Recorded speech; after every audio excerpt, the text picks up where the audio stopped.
Hello everyone, welcome to Editorial Insights where we help you improve your vocabulary and comprehension skills with the help of editorials.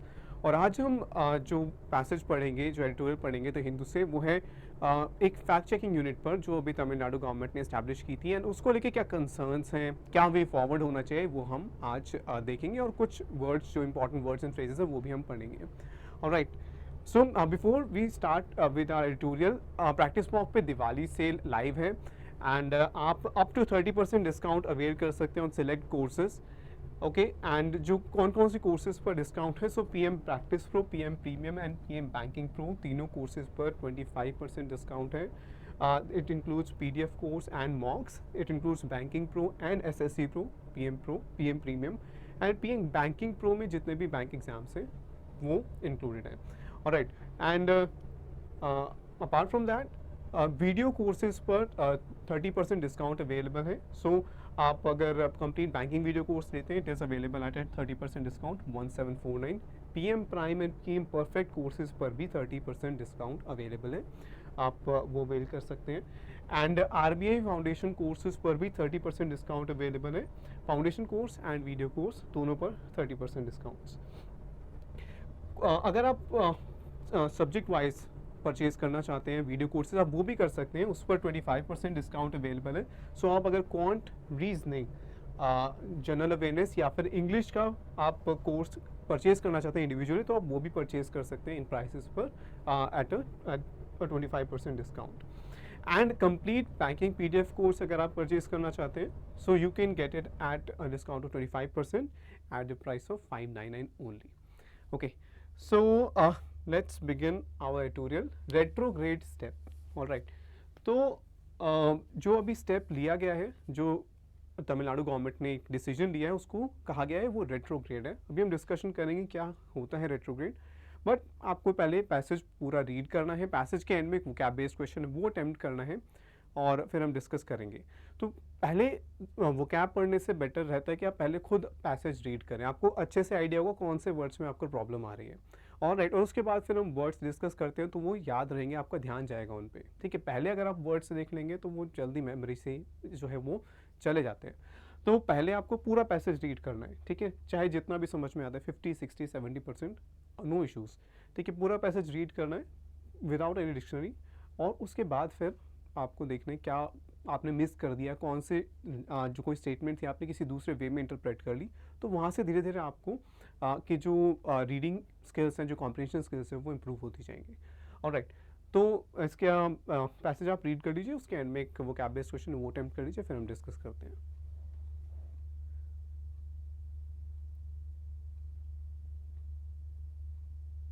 Next,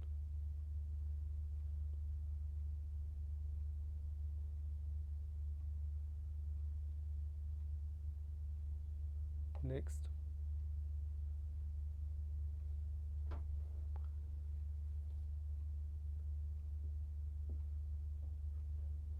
okay, सो हमें opposite word find करना है. Unfettered.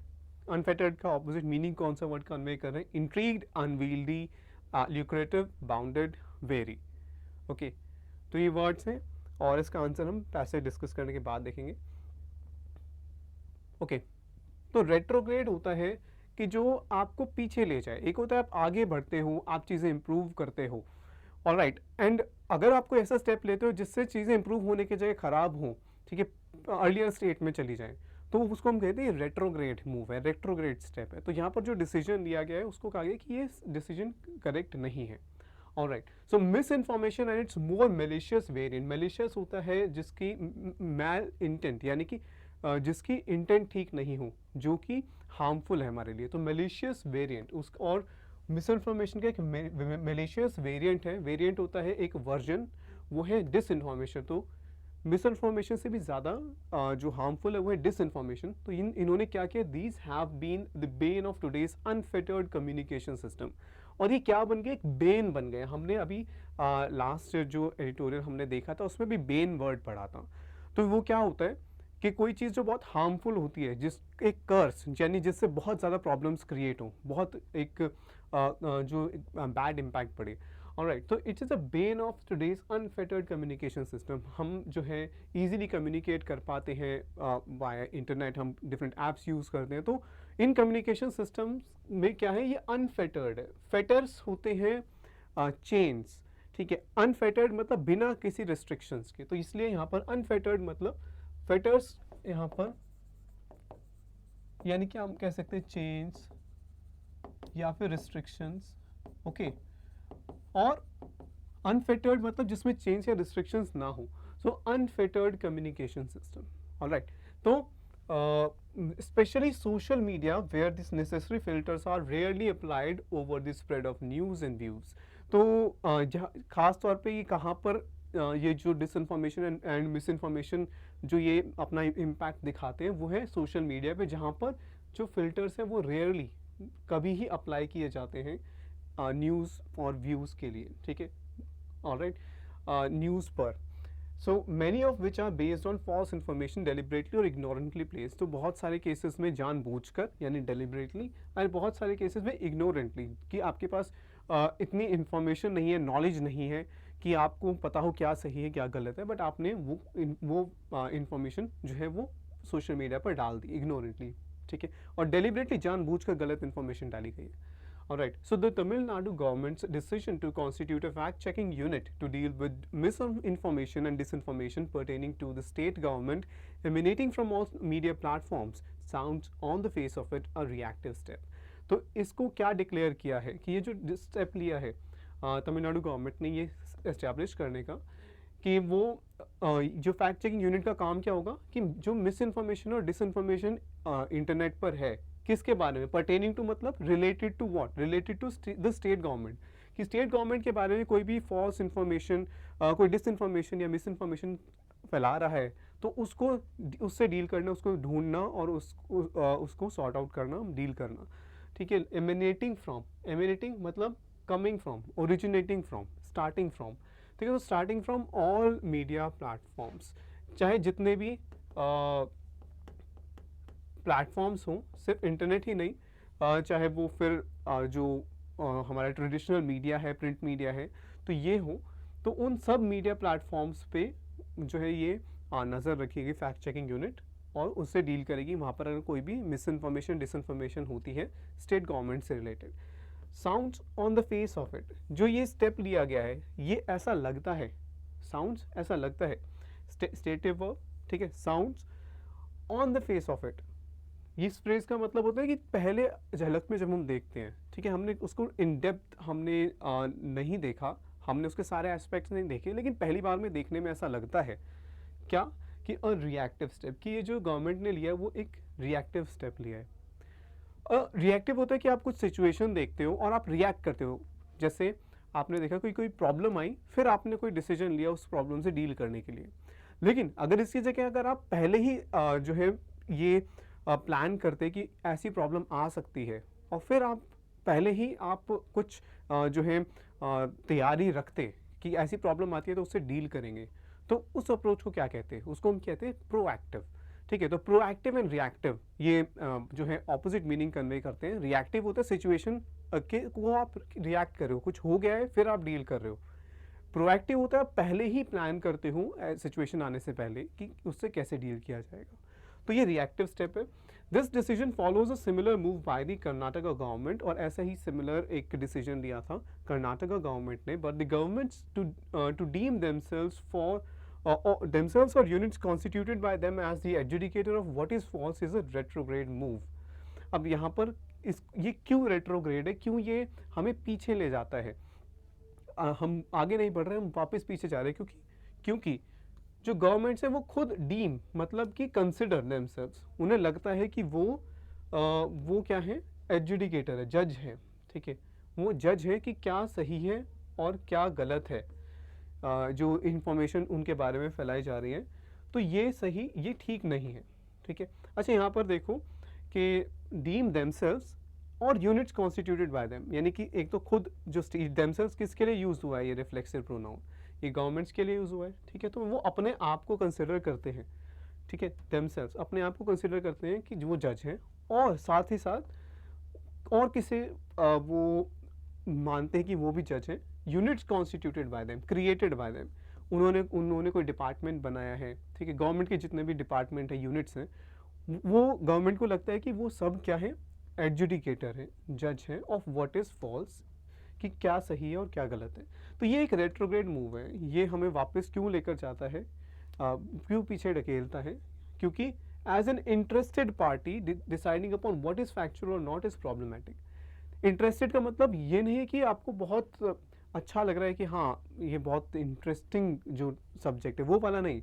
Interested मतलब जिसमें आपके interest हो, interest जैसे कि अब क्या वो जो इन्फॉर्मेशन है वो सही है या गलत है, इसमें अब दो पार्टीज होंगी, एक जिसने वो इन्फॉर्मेशन जो है वो पब्लिश की है, दूसरी तरफ गवर्नमेंट होगी।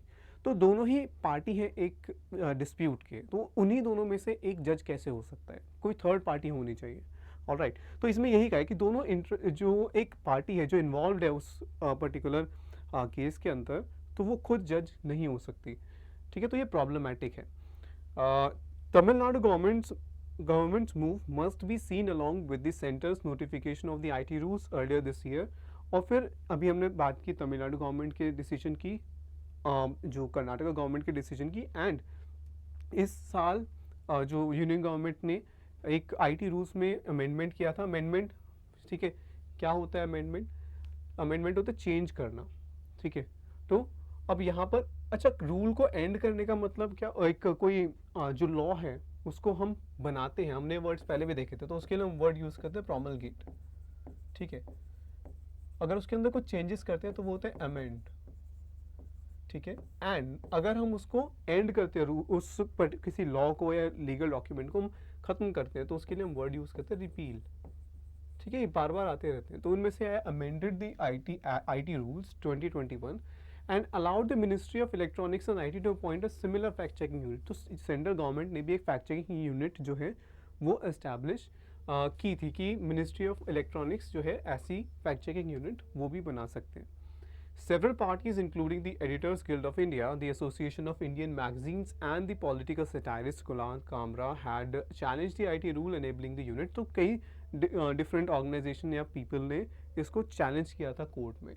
Okay, during the hearing, the Bombay High Court had raised the issue of the lack of necessary safeguards। So जो High Court है उन्होंने highlight किया था कि यहाँ पे safeguards नहीं है, कि जो है चेक्स एंड बैलेंसेस होते हैं, कि आप कभी भी एब्सोल्यूट पावर नहीं देते हैं, ठीक है, तो किसी भी ऑर्गेनाइजेशन को।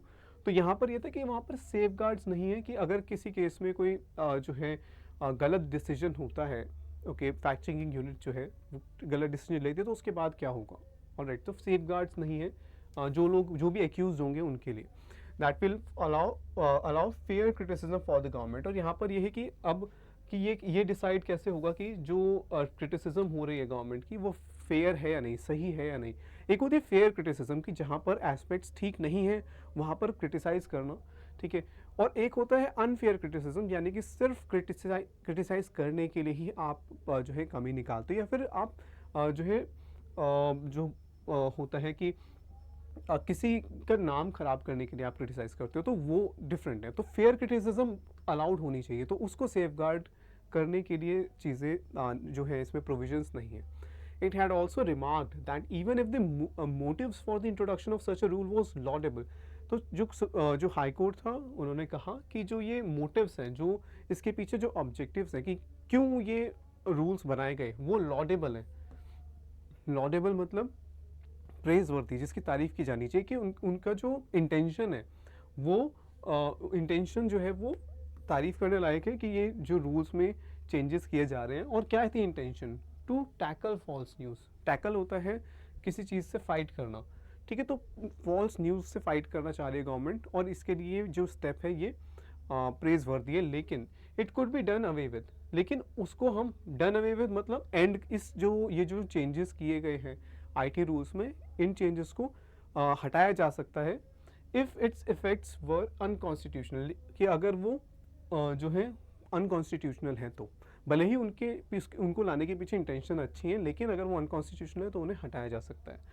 That is if it infringed upon freedom. अब यहाँ पर अनकॉन्स्टिट्यूशनल का मतलब क्या होगा? दैट इज उसी को ही हम फिर डिफाइन कर रहे हैं कि it is in it if it infringed upon freedom of speech and expression guaranteed under article 19(1)(a) of the constitution, कि अगर ये फ्रीडम ऑफ स्पीच को इन्फ्रिंज करता है, अब अगर आप किसी लॉ को इन्फ्रिंज करते हो, आप उस लॉ को फॉलो नहीं कर रहे, ठीक है, एक मीनिंग होता है इन्फ्रिंज का ये।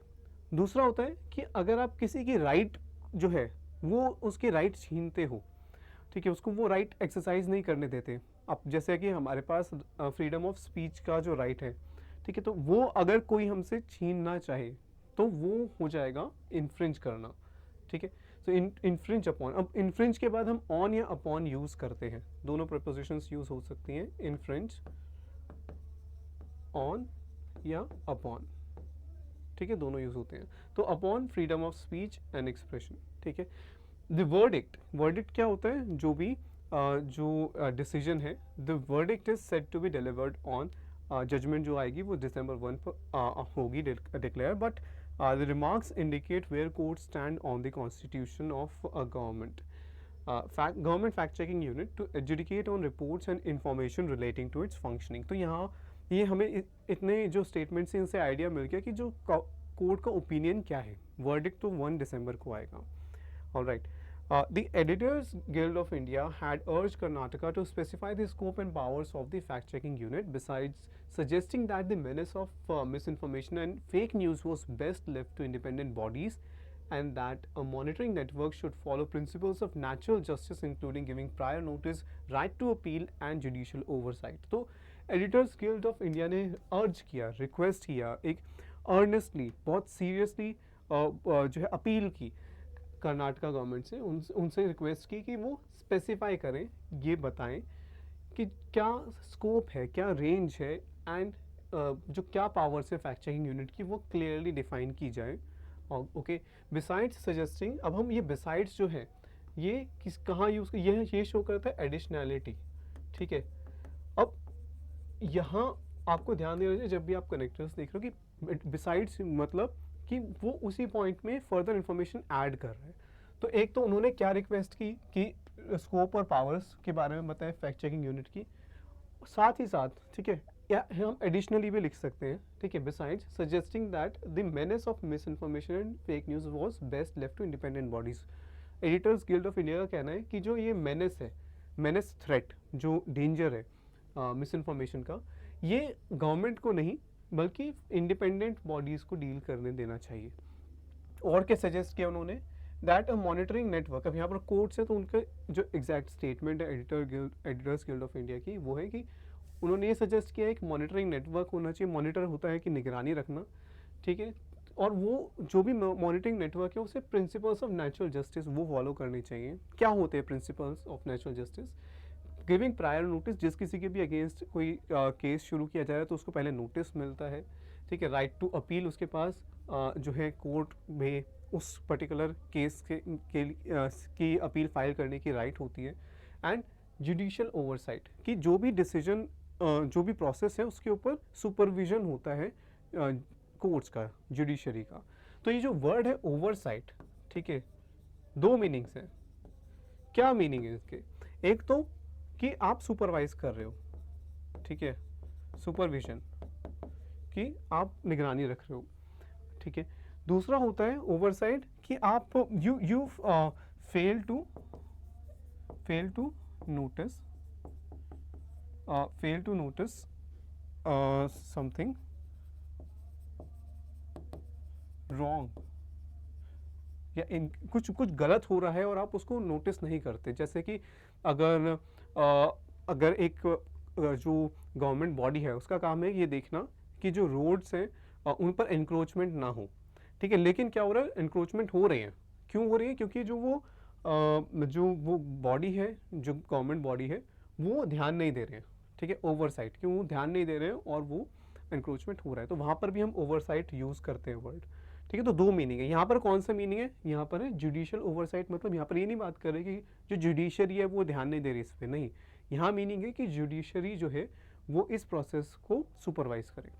Okay, states have their information and publicity departments that can clarify on news related to them। तो सब स्टेट गवर्नमेंट्स में जो है इंफॉर्मेशन डिपार्टमेंट्स होते हैं, पब्लिसिटी डिपार्टमेंट्स होते हैं, तो वो अपने क्लैरिफिकेशन दे सकते हैं कि कोई भी अगर उनके बारे में इंफॉर्मेशन फैलाई जाती है तो उनके पास अपॉर्चुनिटी है अपना ओपिनियन, अपना साइड रखने की। And there are independent fact checkers who tackle misinformation on social media, और सोशल मीडिया पे कुछ इंडिपेंडेंट फैक्ट चेकर्स भी होते हैं जो मिस इन्फॉर्मेशन को जो है वो फाइट करते हैं। तो यहाँ पर ये कहा गया है कि फैक्ट चेकिंग यूनिट के अलावा क्या ऑप्शंस हैं गवर्नमेंट्स के पास। It would have made express sense for such units to be set up with the involvement of journalist, और यहाँ पर सजेशन दिया जा रहा है कि बेस्ट तो ये रहता है कि अगर ऐसी यूनिट एस्टैब्लिश की जा रही है तो उसमें जर्नलिस्ट भी इंक्लूडेड होते, और दूसरे स्टेक होल्डर्स होते हैं जिनका स्टेक है। स्टेक मतलब कि जो इसमें इन्वॉल्व है, ठीक है। तो जैसे इस केस के अंदर क्योंकि जो जितने भी मीडिया हैं उन सब के ऊपर जो है उन सब के ऊपर निगरानी रखी जाएगी कि कोई मिस इन्फॉर्मेशन डिसइंफॉर्मेशन तो नहीं फैला रहा। तो उसमें कौन कौन सी पार्टीज होंगी, गवर्नमेंट है स्टेक होल्डर, ठीक है। उसमें जो मीडिया हाउस है वो भी स्टेक होल्डर्स हैं क्योंकि वो भी इन्वॉल्व है उसमें, ओके। तो किसी सिचुएशन में कौन कौन इन्वॉल्व है वो स्टेक होल्डर्स हैं, but that has also not been the case with the Tamil Nadu government's decision. तो यहाँ पर यह है कि ना ही तमिलनाडु गवर्नमेंट ने ना ही सेंट्रल गवर्नमेंट ने अपने डिसीजन में जो है इंक्लूड किया जर्नलिस्ट को। तो ये सजेशन यहाँ पर दिया है। तो हमने कुछ इंपॉर्टेंट वर्ड्स एंड फ्रेजेस देखा कि कुछ वर्ड्स को कैसे हमें यूज़ करना चाहिए। अब हमने यहाँ देखा था एक वर्ड था अनफेटर्ड यानी अनरिस्ट्रिक्टेड। तो अनरिस्ट्रिक्टेड का ऑपोजिट क्या होगा, जो रिस्ट्रिक्टेड और लिमिटेड हो। तो इनमें से बाउंडेड, बाउंड्स क्या होते हैं, लिमिट्स, ठीक है। तो बाउंडेड जो वर्ड है वो सिमिलर मीनिंग कन्वे कर रहा है, जो ऑपोजिट मीनिंग कन्वे कर रहा है अनफेटर्ड से, ठीक है। तो डी आंसर होगा। इंट्रीग्ड होगा इंटरेस्टेड, ठीक है, किसी चीज़ में बहुत ज़्यादा इंटरेस्टेड। अनवील्डी, वील्ड करना मतलब कैरी करना, अनवील्डी मतलब कोई ऐसी चीज़ जिसे कैरी करना मुश्किल हो, तो ये भी नहीं होगा। ल्यूक्रेटिव, बहुत ज़्यादा कुछ प्रॉफिटेबल हो, ठीक है, तो वो भी नहीं। एंड वेरी इज कि आप किसी चीज़ को लेकर कॉशियस हो, आपको लगता है कि ये चीज़ ठीक नहीं है, ठीक है, यू आर वेरी, तो वो भी नहीं, ओके। सो डी इसका आंसर होगा। एंड जो इम्पोर्टेंट वर्ड्स एंड फ्रेजेस है यहाँ पर मैंशनड है, और आप स्क्रीनशॉट ले सकते हैं। मंथ एंड में जो वोकैब है, मंथली वोकैब पीडीएफ वो भी अवेलेबल होती है, आप वहाँ से भी रिवाइज कर सकते हैं। So I hope you enjoyed this session. Do let us know in the comment section. Thank you.